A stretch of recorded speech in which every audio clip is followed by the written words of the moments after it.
My name is Syarul Azhar bin Saadu. My ID number is 8008150655490001.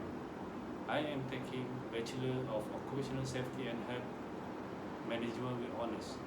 Today, I would like to describe about one of the Malay traditional clothes which called as samping.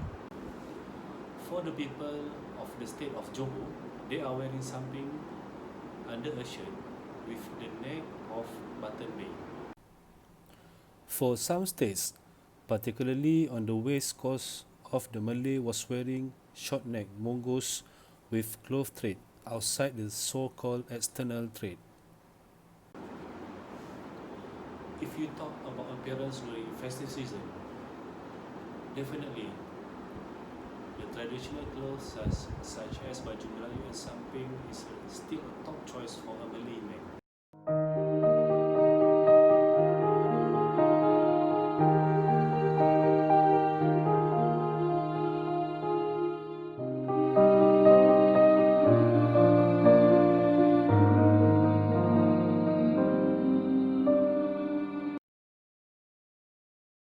Some of them using the sarung as an option to styling their baju Melayu. Samping fabric usually consists of woven fabric socket with gold and silver threads. Therefore, each styling should be referred to the parents or guided what in his culture as not to be awkward or deviate to its meaning. According to the director of the National Textile Museum, Puan Hadijah Muhammad Yusof, young people should appreciate the traditional clothing by deepening the philosophy behind the use. Actually, wearing a samping is not just a relic of artistic heritage alone.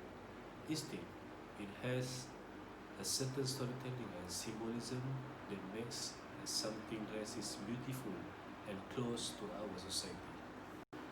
As we know, the community is full of design and has its own order. Just look at the sampling fabric itself. It's complete with the head, legs and body of the fabric. Another meaning of the samping is ribs when the position of the dress is applied, she said. Touching on the history, actually in use complementary fashions appearance was already underway since the early days of Malay kingdoms such as Palembang, Magaroyong, Jambi, and Malacca Sultanate. If you refer to the history of samping itself, the way of tying and it is tied differently according to the degree of the society at that time. For the aristocracy or dignitaries are certainly not the same as the most people. For example, it is forbidden to the most people to wear a samping with a beheading, and also it is forbidden to wear a hat with a sarung shirt, except it is being awarded by the king. Samping that the bachelors puts at a distance 2 fingers above the knee shell, while for a married man, they are below knee level at a distance 2 fingers wide. If a married person wear the samping above the knee level, it means they intend to marry again. Regarding the way of samping ties, the bond has its differently based on the country origin and event to be attended by the wearer. Until today, the bond is often styled by a man during a festive season or to attend official events. It is same as wearing as daily sarung. The fabric part is rolled up and folded to the front side. Usually can be completed in short period of time. For the bride and the groom, the bond is different, namely inflatable bond. The technique is the fabric is pulled to the middle of the samping or the body, then tied and knot to stick to the waist. Beheading is a bond which usually often used on the dancers with a loose cloth. This bond is spacious as to facilitate the movement when pulling, as well as the bond of the warriors. In conclusion, Malaysia comprises three major cultures: Malay, Chinese, and Indian. Each culture has its own traditional and religious articles of clothing, all of which are gender specific and may be adapted to local influences and conditions. Most Malaysians dress like Westerners. It is mostly on special occasion only that the citizens wear the traditional dress of Malaysia. All the multi-ethnic traditional clothes of Malaysia are multicolored, bespoke of their culture and radiating vibrancy. Malaysia is a beautiful country with diverse cultures and a rich history. People from different ethnic backgrounds have distinct sets of traditional attire that reflect their cultures. For example, the Chinese have adopted a comfortable yet elegant piece of traditional wear called the cheongsam, which is also known as a long dress.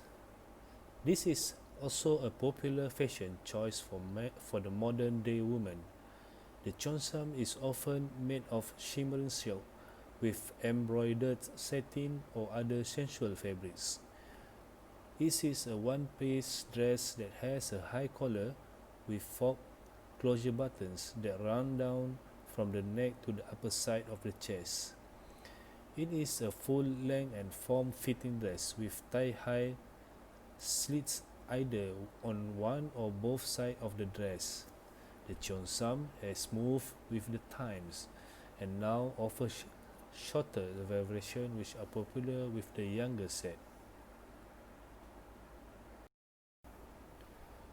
While there is no particular traditional wear for the men, one may find button-up shirts that are made from similar materials as the cheongsam. These shirts can be either long sleeve or short sleeve with fork closure buttons running down to the center.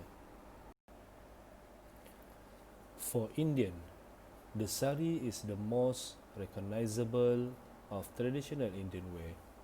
The sari itself is 4 to 8 meters in length and about 0.6 to 1.2 meters wide. A petticoat is worn underneath the sari with a matching or contrasting cholai, which is a tight-fitting midriff blouse with or without sleeve. The whole sari is wrapped around the body, reaching just under or above the navel, with the extensively embroidered or printed and draping over the left shoulder. The breadth of the garment reaches from the waist down to the floor and is tied tightly at the waist with a drawstring. Indian men traditionally wear a kurta and trousers during formal occasion. The kurta is a long knee-length shirt typically made of cotton or linen. And last but not least, before the 20th century and the advent of Islam, Malay women used to wear the kemban, which was a sarung or long piece of cloth that was wrapped around the body and left the shoulder bare. The universal adoption of Islam as the main religion amongst Malay saw the demise of the kemban and the rise of the more modest and yet elegant baju kurung. The baju kurung comprises two parts, a blouse and a long skirt. The blouse is loose-fitting and varies in length between the hip and the knee. Traditionally, it also features long sleeve, but modern designs have shown off a three-quarter length with belt sleeve and flares. The skirt goes down to the ankle and has a plaits on one side to facilitate walking and sitting. The outfit can be made with traditional songket or batik fabric, or with simple floral or batik design on cotton or any modern fabric blend. To complete the outfit, the woman would usually wear a shawl, also known as a selendang or headscarf, like the tudung or hijab. The traditional attire for Malay men is the baju Melayu. It consists of a loose long sleeve top worn over trousers and a samping or short sarung wrapped around the hips. To complete the look, the Malay men wear a cap known as a songkok. Thank you for watching. Assalamualaikum and bye-bye.